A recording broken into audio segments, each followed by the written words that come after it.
자, 7번. 행정입법에 대한 판례 입장으로 옳지 않은 것은 1번 선지. 여기서 1번 선지에서 말하고자 하는 것은 시행규칙이 직접 기본권을 침해하는 때에는 헌법소원 심판 대상이 된다. 이게 맞냐 틀리냐? 이건 맞습니다. 제가 얘기했죠. 기본권을 침해하면 무조건 헌법소원 심판 대상이 된다고 했죠. 그래서 맞는 선지. 2번. 여객 자동차 운수사업법의 시행규칙 어쩌고저쩌고 해서 이 시행규칙이 시외버스 운송사업의 사업 계획 변경에 관한 절차 그리고 인가 기준을 구체적으로 규정한 거래요. 시행규칙이 이 사업 계획 변경에 관한 절차랑 인가 기준을 구체적으로 규정한 것인데 그래서 이 시행규칙이 행정청 내부의 사무처리 준칙을 규정한 행정규칙에 불과하다고 할 수는 없다. 이게 맞냐 틀리냐? 행정규칙에 불과하지 않아. 이 시행규칙은 같은 말은 법규 명령이야. 이 말이거든요. 이 시행규칙은 법규 명령이야. 이걸 물어보는 거예요. 근데 이거는 맞는 선지입니다. 해설해서 좀 설명을 할게요. 3번 선지. 재량 준칙이 되풀이 시행되면 자기구성력 인정. 맞아요. 그런데 재량 준칙에 반하는 처분은 직접 위반이 아닌 간접 위반이라 그랬죠. 그래서 얘는 틀린 선지. 4번. 법률이 행정규칙에 위임을 했단 말이에요. 근데 이 행정규칙의 위임은 전문적, 기술적 사항이나 경미한 사항, 그리고 불가피한 사항에 한정된대요. 자, 이거는 맞는 선지입니다. 해설에서 행정규칙에 대해 좀 설명을 드릴게요. 자, 답은 3번. 자, 해설하겠습니다. 옳지 않은 것은 기본권 침해 나오면 무조건 헌법소원 심판 대상이 된다고 했죠. 그래서 시행규칙이 직접 기본권을 침해하는 것일 때에는 헌법소원 심판 대상이 된다. 맞습니다. 자, 2번 선지. 여객 자동차 운수사업법의 시행규칙 몇 주 몇 항이 시외버스 운송사업의 사업 계획 변경에 관한 절차나 인가 기준 등을 구체적으로 규정한 것이래요. 그래서 얘는 행정규칙에 불과하다고 할 수 없다. 행정규칙이냐, 행정규칙에 불과하다고 할 수 없냐를 물어보는 거예요. 얘는 맞다 그랬어요. 자, 이 선지가 왜 나왔냐. 자, 일단 위임입법에 대해서 좀 설명을 드려야 될 것 같아요. 위임입법은 행정입법이라고 하기도 하고 행정부가 하는 입법행위예요. 위임입법에는 법규명령이랑 행정규칙으로 나눌 수가 있어요. 법규명령은 대외적 구속력이 있어요. 즉, 이 법규명령은 국민들이 따라야 되는 거예요. 강제성이 있는 거예요. 근데 행정규칙은 대외적 구속력이 없어요. 대내적 구속력만 있어요. 즉, 공무원만 지키면 되는 거예요. 자, 그런데 여기서 좀 특이한 게 뭐냐면 법규명령의 예로 대통령령이랑 총리령 불령이 있어요. 대통령령이랑 같은 말은 시행령이고 총리령 불령이랑 같은 말은 시행규칙이에요. 그런데 이 시행규칙이 법규명령이잖아요. 그래서 대외적 구속력이 있어야 되는데 판례, 실제로는 판사가 이 시행규칙은 행정규칙이다. 대외적 구속력이 없다고 말해버린 거예요. 그러니까 이 시행규칙이 행정규칙이 돼버린 거예요. 실제로는, 형식적으로는 법규명령이 맞는데. 자, 그래서 이걸 물어본 거예요. 시행규칙이니까 실제로는 행정규칙에 불과한 게 맞아요. 그런데 여기서는 행정규칙에 불과하다고 할 수는 없는 게 맞아요. 그러니까 여기서는 법규명령이란 거예요. 실제로 법규명령이라는 거예요, 이 시행규칙은. 근데 왜 그러냐. 얘는 상식적으로 생각을 해보면 여기서 하는 운수사업법 있죠. 운수사업, 버스 운송사업의 인가는 특허예요. 그러니까 신청하는 사람한테 큰 돈을 벌게 해주는 거란 말이에요. 그래서 특별히 허가를 해주는 거예요. 그런데 이렇게 큰 돈을 벌게 해주는 이 특허의 시행규칙인데 이 시행규칙은 또 인가 기준을 규정했대요. 아주 중요한 큰 돈을 벌게 해주는 특허의 인가 기준을 규정했다고요. 그럼 얘가 행정규칙에 불과하다고 할 수 없죠. 대외적 구속력을 가지는 법규명령이라고 하는 게 상식적이죠. 그죠? 이제 좀 이 문제가 왜 나왔는지 이해가 되시죠? 시행규칙이라서 원래는 행정규칙 불가해야 되는데 시행규칙이니까 근데 이 여객 자동차 운수사업법의 인가 기준, 사업 계획 변경에 관한 절차 이렇게 중요한 특허에 해당하는 사항을 구체적으로 규정했으니까 얘를 그냥 행정규칙으로 볼 수 없죠. 법규명령, 대외적 구속력을 가지는 중요한 법규명령으로 봐야 되는 거죠. 그래서 이 선지가 나온 겁니다. 이건 맞는 선지고 다음 3번. 재량 준칙이 되풀이 시행되면 자기구속력이 생기는 건 맞아요. 근데 재량 준칙에 반하는 처분은 직접 위반이 아닌 간접 위반이라 그랬죠. 그래서 틀린 선지. 재량준칙, 제정한다고 해서 대외적 구성력이 바로 생기는 게 아니고 되풀이 시행돼야지 자기 구성력, 대외적 구성력이 생긴다. 재량준칙에 반하는 처분은 간접 위반이다. 외워두시고. 4번 선지. 그래서 법률이 행정규칙에 위임할 때는 전문적, 기술적 사항이나 경미한 사항, 그리고 불가피한 사항에만 해야 된다는 거예요. 웬만하면 법규 명령에 위임하라는 거예요. 위임 입법에는 법규 명령, 행정규칙이 있다 그랬죠. 그래서 법규 명령은 기본권, 재산권과 같은 중요 사항에 위임이 가능한데 행정규칙은 기술적이고 경미한 사항만 위임이 가능하다는 거예요. 왜냐면 대외적 구성력이 없으니까. 얘네들은 공무원만 지키면 되는 규칙이니까 그런 거예요. 자, 좀 이해가 되시죠? 그래서 얘는 맞는 선지입니다. 다음 문제.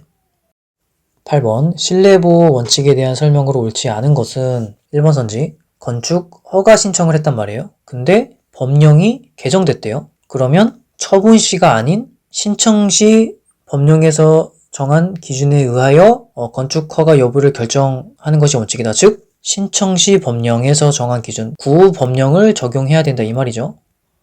근데 저번에 얘기했죠. 허가 신청은 신법령을 적용한다. 처분 시에 법령을 적용한다고 했죠. 그래서 얘는 틀린 선지입니다. 저 해설해서 좀 설명을 더 드릴게요. 2번 선지.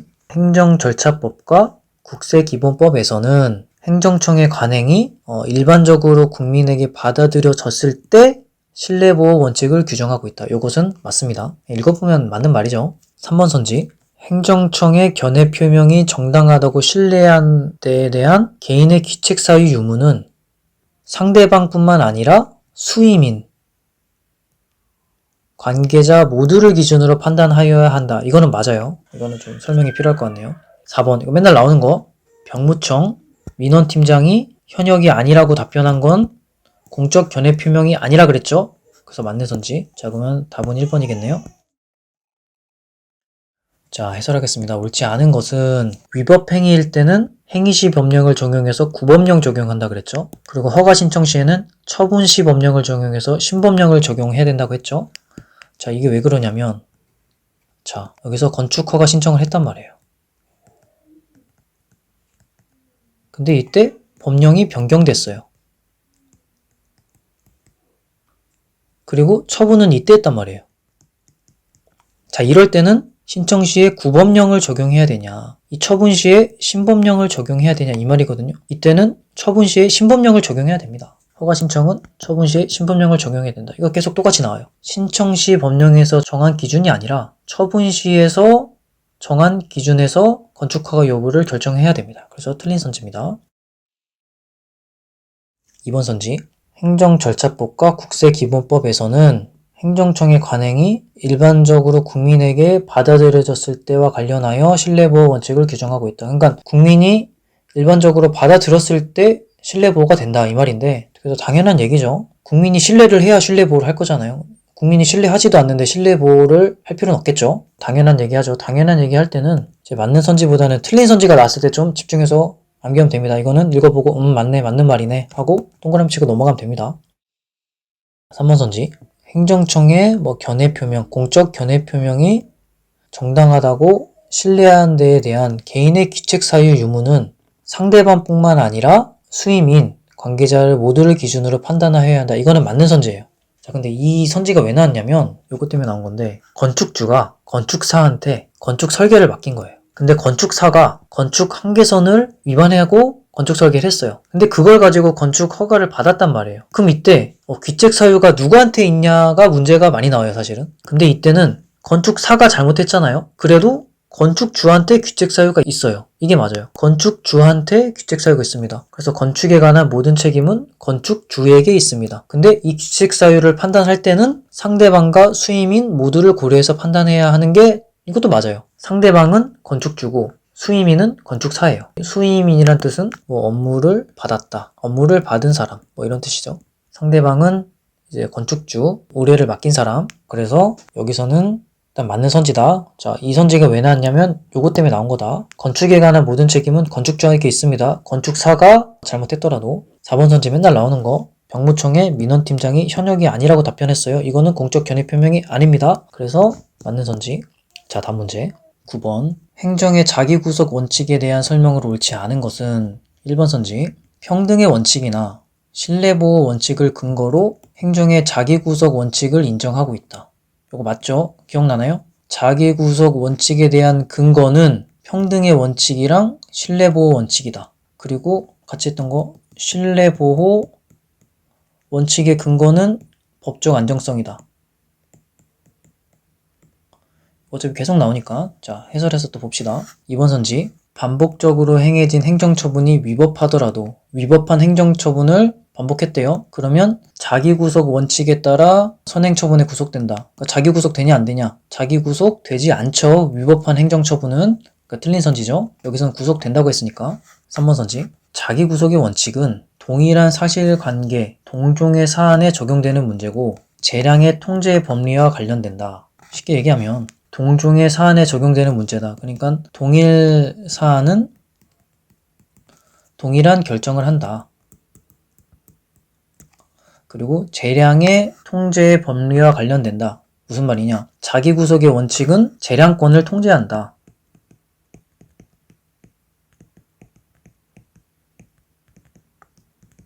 이 말이에요. 자, 맞는 말이죠. 해설해서 좀 더 설명을 드릴게요.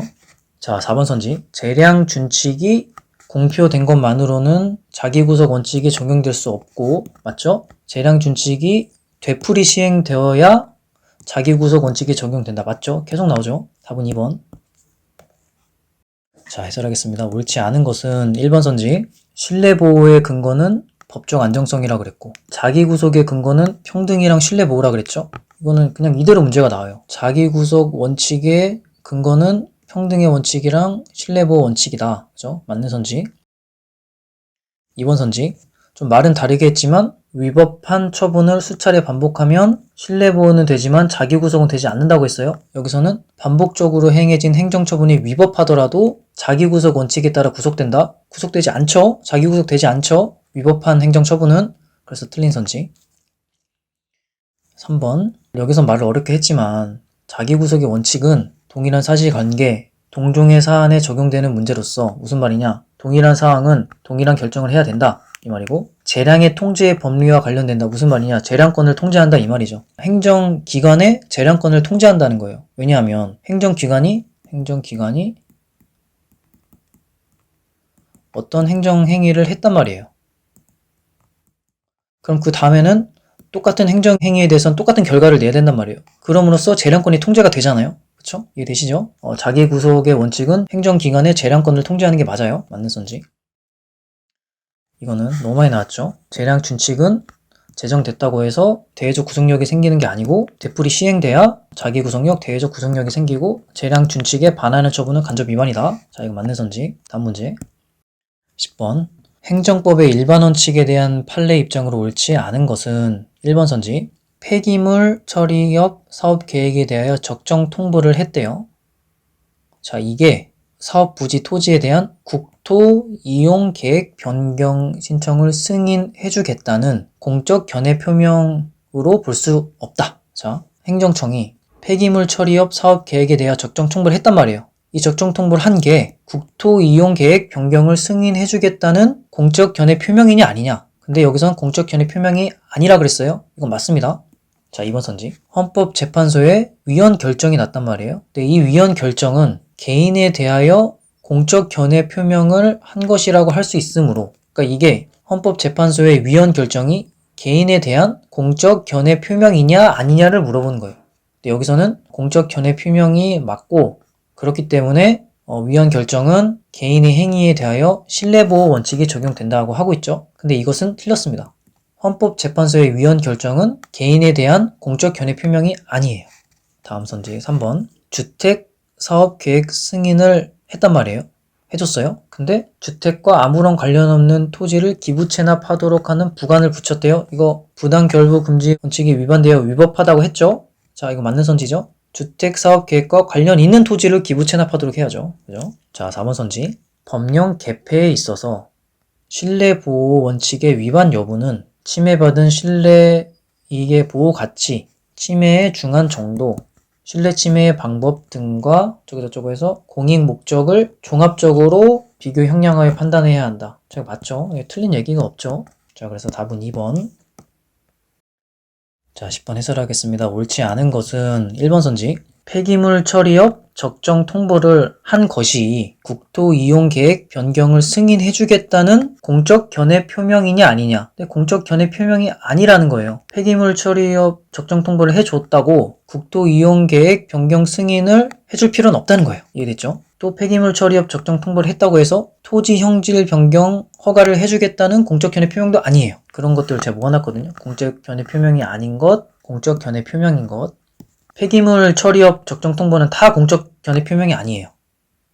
자, 이렇게 폐기물 처리법 내용시다 자주 나오니까 폐기물 처리업 사업 계획에 대하여 적정 통보를 한 것이 그 사업 부지 토지에 대한 국토 이용 계획 변경 신청을 승인해주겠다는 취지의 공적 견해 표명을 한 것으로 볼 수 없다. 맞죠? 볼 수 없죠?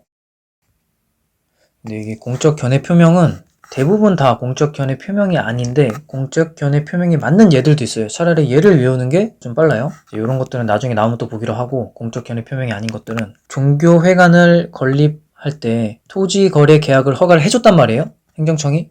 그런데 그 말은 토지 형질 변경 허가를 해주겠다는 공적 견해 표명이 맞는 거예요. 만약에 종교회관 건립을 위해서 토지 거래 계약 허가를 했는데 토지 형질 변경 허가를 행정기관이 안 해주면 잘못된 거예요. 국적 이탈을 이유로 주민등록을 말소를 했으면 그것은 국적 이탈 처분을 하겠다는 공적 견해 표명이 맞다는 거예요. 자, 일단 공적 견해 표명이 맞는 건 이거 두 개만 외우고 나머지는 공적 견해 표명이 아니다. 일단 이렇게 외우자고요. 자, 2번 선지. 여기서 하고자 하는 말은 위헌 결정이 개인에 대한 공적 견해 표명이 아니라는 거예요. 공적 견해 표명이 아니면 국민의 신뢰를 보호해줄 필요도 없죠. 그죠? 그래서 보면 헌법재판소의 위헌 결정은 개인에 대하여 공적 견해를 표명한 것이라고 할 수 있으므로 할 수 없죠. 그래서 신뢰보호 원칙이 적용되지 않죠. 그래서 틀린 선지. 자, 3번 선지.